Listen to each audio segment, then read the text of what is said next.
اور ایک پیشن گوئیاں بدنامی کر دی ہیں ویسے ہم نے، وہ جو نعمت اللہ شاہ ولی کی پیشن گوئیاں ہیں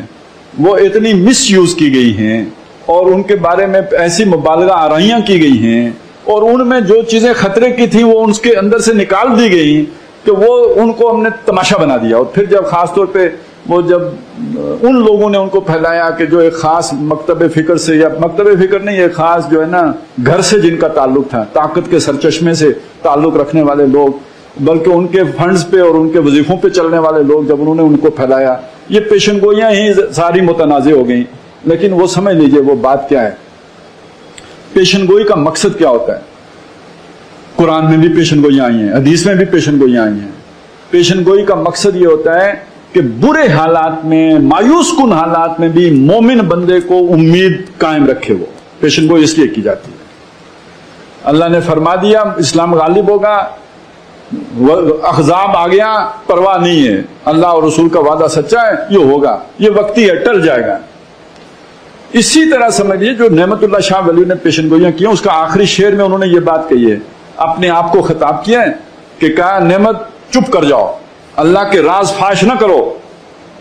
اور اگلی بات یہ کی کہ یہ جو کھولے ہیں میں نے اس لیے کھولے ہیں کہ مشکل حالات میں اہل ایمان کی امید کا سامان ہو جائے۔ یہ ذہن میں رکھیں تو انہوں نے کیا چیز کچھ بیان کیا ہے، ان کے ان سارے اشعار کو سامنے رکھیں تو لگتا یہ ہے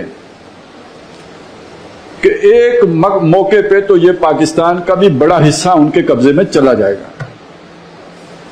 اٹک کا دریا اگر ان کے خون سے بہے گا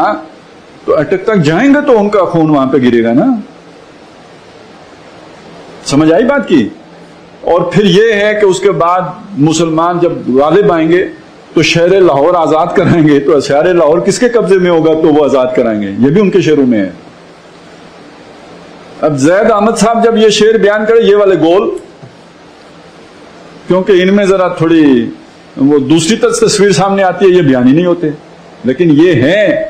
انہی میں یہ باتیں بھی ہیں کہ جب یہ جنگ چھڑے گی تو جو مسلمانوں کے حکمران ہوں گے وہ بدترین لوگ ہوں گے، شرابی اور زانی لوگ ہوں گے، مسلمانوں کے دشمن لوگ ہوں گے۔ اس دوران جنگ تبدیلی آئے گی اور مسلمانوں کی قیادت نیک لوگوں کے ہاتھوں میں آئے گی اور پھر یہ سارا پانسا پلٹے گا۔ وہ آپ سمجھ لیجئے اب کیسے آئے گی، ہوں گے تو وہی، کیا پتہ وہ جنگ کر رہے ہوں یا وہ جیسے کرکٹ کا میچ فکس کرتے ہیں تو جنگ بھی فکس کی ہوئی ہو۔ تو جب وہ ریلا آئے گا تو یہ بھاگیں گے تو قیادت تو خالی ہو گئی نا، اب وہ لوگ آئیں گے جو اصلی ہوں گے۔ باقی مشینری تو یہاں پہ موجود ہے ہی نا، جوش بھی ہے، جذبہ بھی ہے، فوج بھی ہے، وہ ساری تو نہیں کوئی وہ ہو سکتا نا، وہ تو ڈرائیور ہٹ گیا، باقی گاڑی تو ادھر ہی موجود ہے، سب کچھ ہے، اور آپ کے پاس ٹیکنالوجی بھی ہے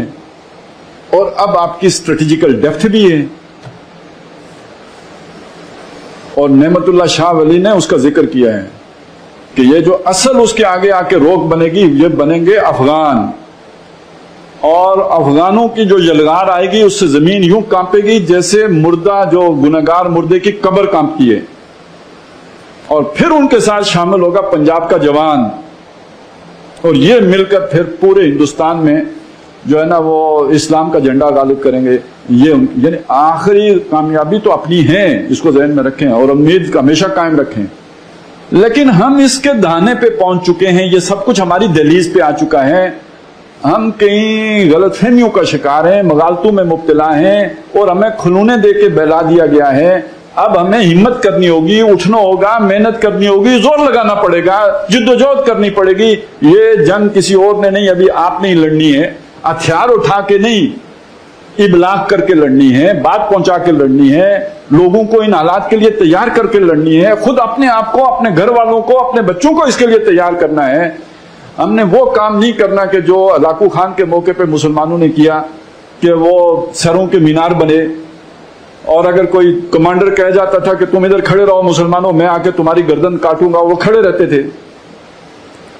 کہ جو کچھ بھی ہو، کوئی مقابلہ ہو، کوئی آدمی لڑکے مرے